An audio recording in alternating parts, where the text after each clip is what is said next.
Ukraine, Finland, and Sweden joining NATO faces difficulties. As Russia wages a brutal war against Ukraine, Finland, Sweden and Ukraine have announced their efforts to join NATO, but all still face challenges.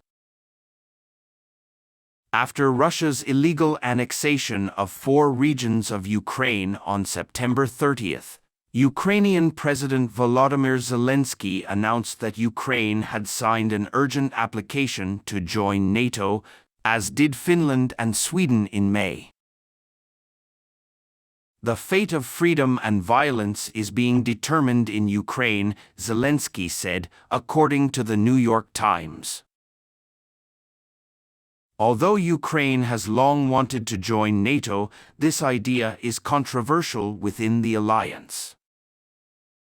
Zelensky's government suspended this goal as it focused on using Western military and financial aid to fight Russia.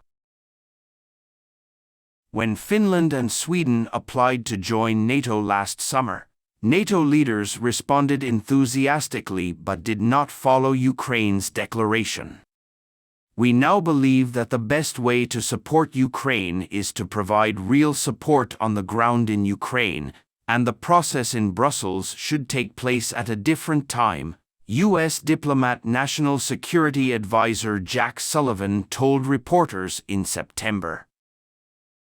On the 30th, when asked whether it is possible for Ukraine to accelerate its entry into the European Union. Like Sullivan, NATO Secretary-General Jens Stoltenberg reiterated that all independent countries in Europe have the right to apply to join NATO, and that Ukraine's application must be approved by all 30 relevant members.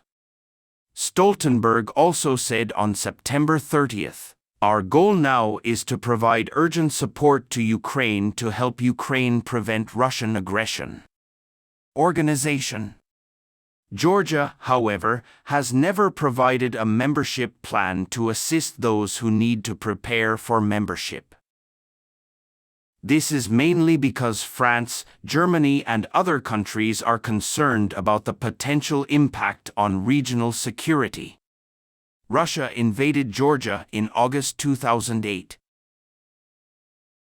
On October 13th, Russia's deputy chairman of the Security Council Alexander Venesiatov announced that Ukraine's accession to NATO. 3. TASS News. Finland and Sweden's NATO memberships are also in shambles after a good start. They submitted their applications on May 18th. CACT, June 2022. Since then, Turkey and Hungary have refused to join other allies, accepting NATO's new accession. On October 6, Turkish President Recep Tayyip Erdogan said that Finland and Sweden were in the alliance and threatened to withhold Sweden from the alliance once again, The Washington Post reported.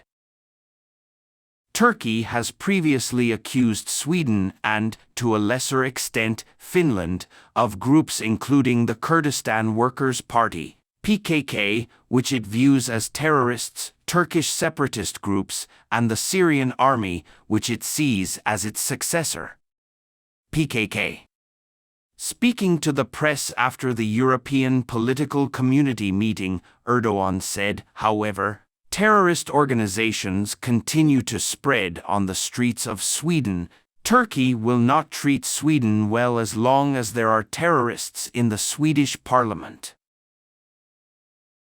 In late June, U.S. President Joe Biden welcomed Turkey's decision to reach a tripartite agreement with Finland and Sweden in support of NATO, which should be on the way for the Scandinavian countries to join cooperation.